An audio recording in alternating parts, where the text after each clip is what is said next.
Hey guys, this is Brother Ray Jones with the First Church of God in Princeton, West Virginia. I want to welcome you to our midweek Bible study. I want to thank you for tuning in tonight and for joining me in for this time of learning and growing together. I hope things are going well for you, and I'm looking forward to sharing with you tonight as we continue in our study of the life of Moses. We're going to be looking in Exodus, the second chapter, the first 10 verses. And we're going to talk tonight about how, though you may be born in adversity, you can be kept by sovereignty. So I look forward to this study tonight. Again, that's going to be in Exodus, the second chapter, the first 10 verses. So tonight, as we think about Moses' life, I want us to remember, if you go back and read in Acts, the 7th chapter, you will find out that Moses' life can be divided into three 40-year segments. He spent the first 40 years of his life in an Egyptian palace being raised by his adoptive royal family. He spent the second 40 years of his life in the desert in solitude being trained by God. Then he spent the final 40 years of his life with the Hebrews in the wilderness, learning more about following God and teaching others to do the same. D.L. Moody summed up Moses' life this way. Moses spent the first 40 years of his life thinking he was somebody. He spent the second 40 years learning he was a nobody. Then he spent the last 40 years of his life seeing what God can do through a nobody. That's a pretty good way of putting it, okay? So let's look tonight in Exodus, the second chapter, and let's see what else we can learn from Moses' life. We know first here that Moses was born to God-fearing parents who were living in difficult times. In Exodus chapter 2, look at the first two verses. And a man of the house of Levi went and took as wife a daughter of Levi. So the woman conceived and bore a son. And when she saw that he was a beautiful child, she hid him for 3 months. Now let's back up for just a moment and recall what's going on. God's people, the Hebrews, have been in Egyptian bondage for quite some time, or they've been living in Egypt for 400 years. And early on, back in Joseph's day, all of that was good. But as time went by, it became very, very bad for the Hebrews. Now, here they are in horrible bondage. And the last that we read when we got the introduction to Moses' life, Pharaoh had given the order to kill all the male children, to have them thrown into the river. And this was all done out of his fear of the people. But in spite of this persecution, God's people thrived. I heard the story of a man who had a daughter, and the daughter came complaining to her dad about how difficult things were in her life. The circumstances that she was experiencing were very difficult. And this dad, being a good dad, sympathized with her because he too had been through some hard times. After letting her know rather how sorry he was that she was facing difficult times, he went on to explain to her that none of us get the opportunity to choose all the circumstances of our lives. All we do have a choice in is how we're going to respond to those circumstances. Then he gave a little demonstration to her. He took 3 pots, filled them with water, and put them on burners and got them to boiling. Into one pot, he threw some carrots. Into another, he put an egg. And into the third, he put tea bags. After several minutes of this going on, he turned the heat off and he got the pots off of the stove, and he pulled out the carrots and he showed her how mushy they were. Then he pulled out the egg and he showed her how hard that had become. Then he got the tea bags out and he showed her the tea and gave her the opportunity to take a drink of that. And as she did all that and watched what was going on, he explained each of these 3 pots represent the adversity that we can face in life. But what we see in here is 3 different responses. Some people, when they go through adversity, get crushed or mushed by it, if you will, like the carrots. Others allow them to make them hard, like the eggs. But then the third was the tea. It went through the same adversity, but it was able to come out as something better. We get a choice in this life, he told her. Are we going to be carrots? Are we going to be eggs? Or are we going to be tea? It really is up to us. Thought that was a good lesson. And I want us to bear in mind, in spite of all the persecution that the Hebrews were facing, men and women still fell in love and got married. Imagine that. Love does have a way, does it not, of coming in at unexpected times and regardless of the circumstances. Also, in spite of this persecution, husbands and wives still had beautiful babies. My daughter and her husband are about to have their first child. And I've been having a lot of talks with my daughter about her concerns about bringing a baby into this world. And as I listen to her as patiently and understandingly as I can, I've tried to remind her, baby, people have been having babies for a long time now, and they're going to keep having them after you have this one. People just, husbands and wives, just kept having beautiful babies in spite of the persecution. Also, in spite of this persecution that was going on, people still feared God more than men. You remember what Pharaoh had commanded. All the male babies were to be thrown into the river. But there were men and women who feared God more than man and realized that this particular law of man did not walk in accordance with the law of God. Therefore, they followed the law of God. Of Moses' parents, the New Testament tells us in Hebrews, the 11th chapter, the 23rd verse, by faith, Moses, when he was born, was hidden 3 months by his parents because they saw he was a beautiful child and they were not afraid of the king's command. Thank God that Moses was born to God-fearing parents. Moms and dads, please hear me tonight. Of all the great things you can do for your children, the greatest is this: be people of faith and demonstrate that faith, live that faith out before your children.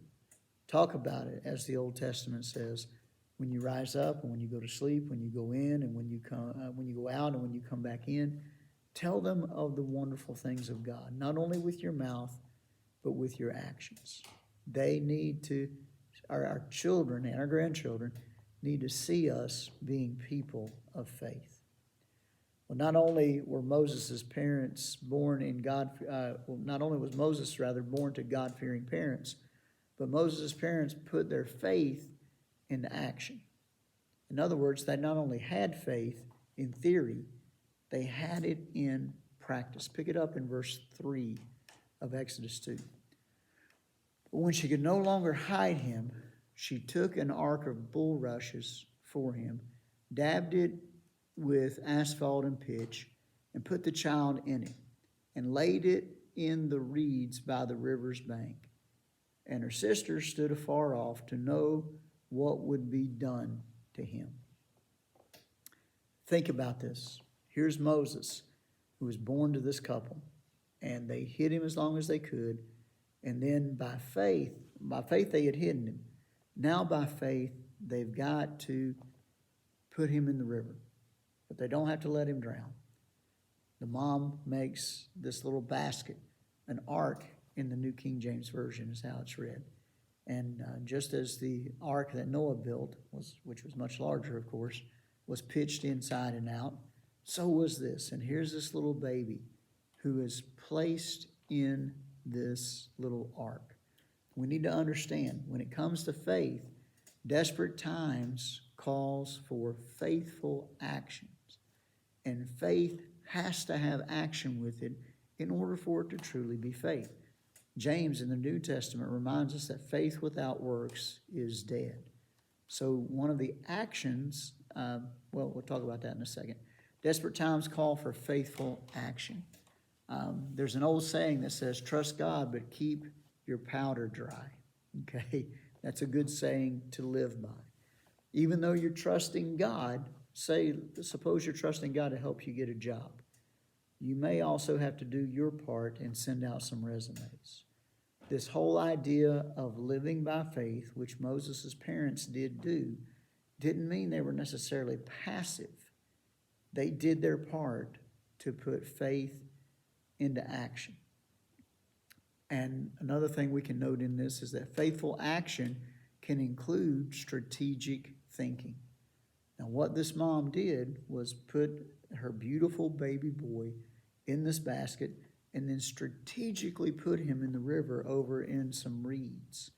She probably knew that that is where the princess of Egypt would bathe regularly. We don't know that with 100% accuracy, but we can make some assumptions here and believe that she was being strategic in what she was doing. And here's where she had to really continue to rely on faith, though. She had no idea how this Egyptian princess would react to finding this baby boy. So Moses' parents were God-fearing, and they were willing to put their faith into action. We find out next that God honored both their faith and their actions. We pick it up in verses 5 and 6 of Exodus 2. Then the daughter of Pharaoh came down to bathe at the river, and her maidens walked along the riverside, and when they saw the ark among the reeds, she sent her maid to get it. And when she opened it, she saw the child, and behold, the baby wept. And she had compassion on him and said, "This is one of the Hebrews' children." This plan is working out just the way Moses' mom and dad were hoping that it would. They, by faith, placed Moses in this basket and strategically put him in the area where they knew that this princess would come and bathe on a regular basis. And sure enough, when she saw that basket over there, she sends one of her maids to go and get it. And here we have a bond that is beginning to form. And as Moses, as this Hebrew prince, or rather the Egyptian princess goes and finds Moses, he cries, and immediately there's compassion stirred up within this woman's heart. God gave Moses favor in the sight of this Egyptian princess. Having God's favor on our lives is very, very important. God can move in such a way on the hearts and the minds of people in a way that no amount of anything else, any human ingenuity, any skill, any personality, any charisma, any human invention can do. When God's favor is upon you, he opens doors that couldn't be opened in any other way. Psalm 30 verse 5 says this, "For his anger is but for a moment, but his favor for a life.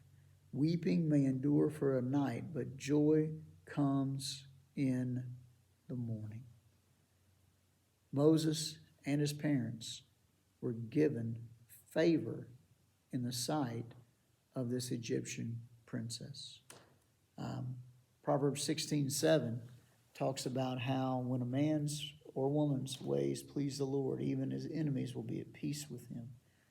This mother found peace with her enemy. God's favor was all over this particular situation. As we pick up the story next in verses 7 through 10, we read these words. Then his sister said to Pharaoh's daughter, "Shall I go and call a nurse for you from the Hebrew women, that she may nurse the child for you?" And Pharaoh's daughter said to her, "Go." So the maiden went and called the child's mother. And Pharaoh's daughter said to her, "Take this child away and nurse him for me, and I will give you your wages." So the woman took the child and nursed him. And the child grew, and she brought him to Pharaoh's daughter, and he became her son. So she called his name Moses, saying, because I drew him out of the water. Do you see what's going on here? Moses' parents were very much afraid that they would lose their beautiful baby boy. By faith, they refused to murder him. Let that sink in. By faith, they refused to murder their child. And in doing their part, hiding him for as long as they could, and then placing him in this basket, they put him out there, and God honors their faith. And the princess of Egypt finds him, and now she's going to take him in.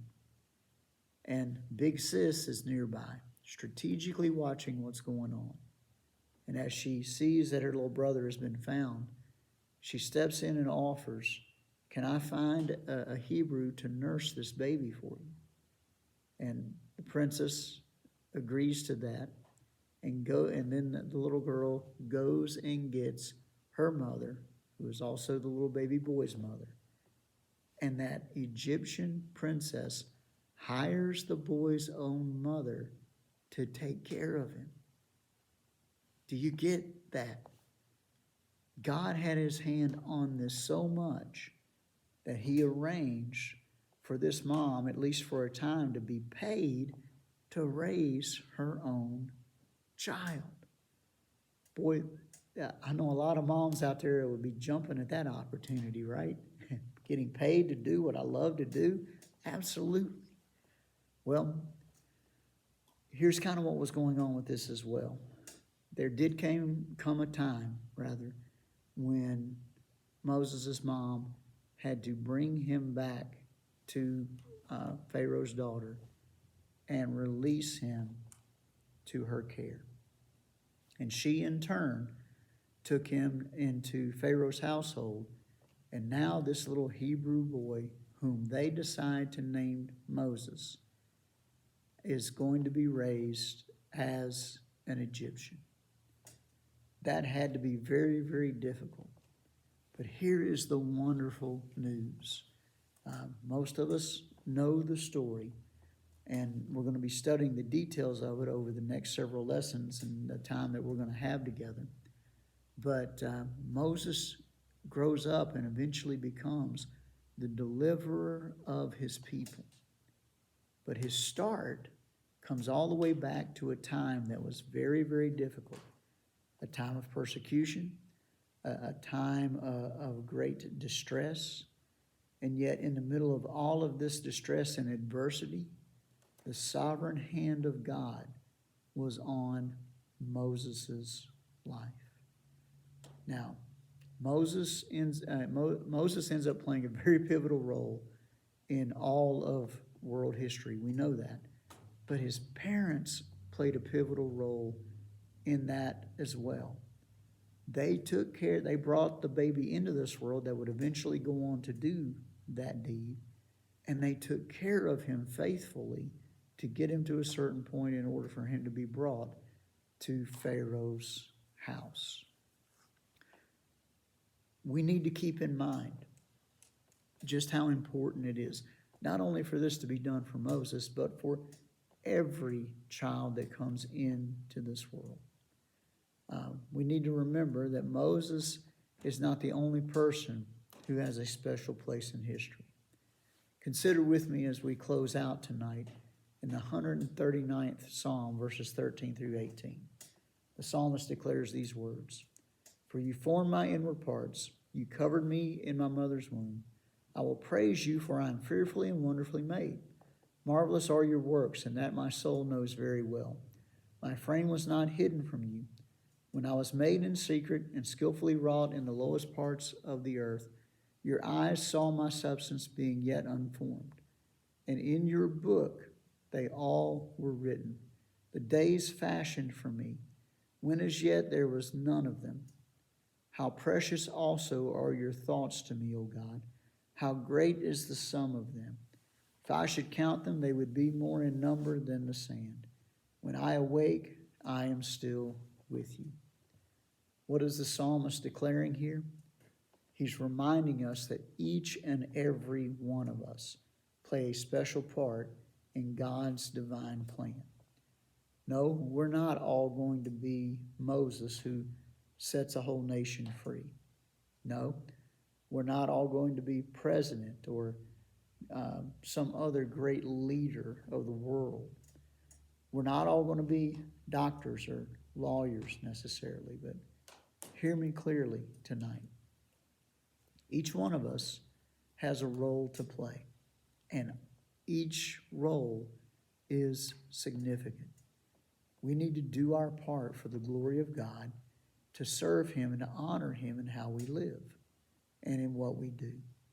And not only that, part of our privilege when we have children and our children have children and so forth, we get to pour into them to help teach them the wonderful things of God.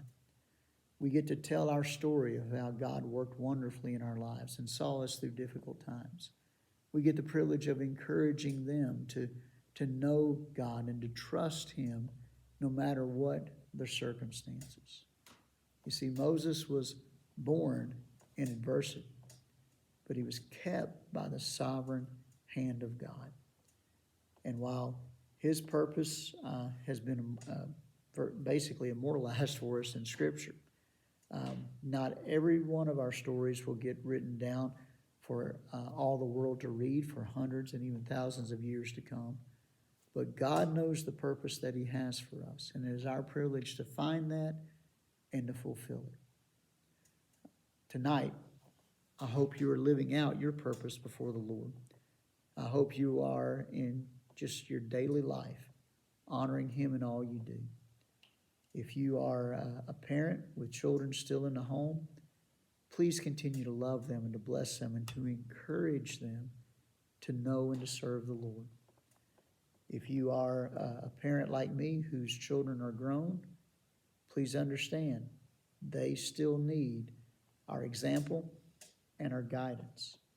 Now, they may not always ask for that guidance, but just play it cool and love them, and there will be the opportunity where they will need your input, and hopefully they will seek it out. Wherever you are in life, please remember God has something great for you to do. And again, it does not have to be leading a nation out of bondage in order for it to be great. Moses teaches us that even though adversity may come, the sovereignty of the Lord will guide us and keep us. I hope you have enjoyed this tonight. I hope you've received a blessing from it. If you have, please pass this on to other people. And God willing, we will see you next week as we pick up the next part of our study of the life of Moses. Thank you again for your time. God bless you and have a wonderful evening.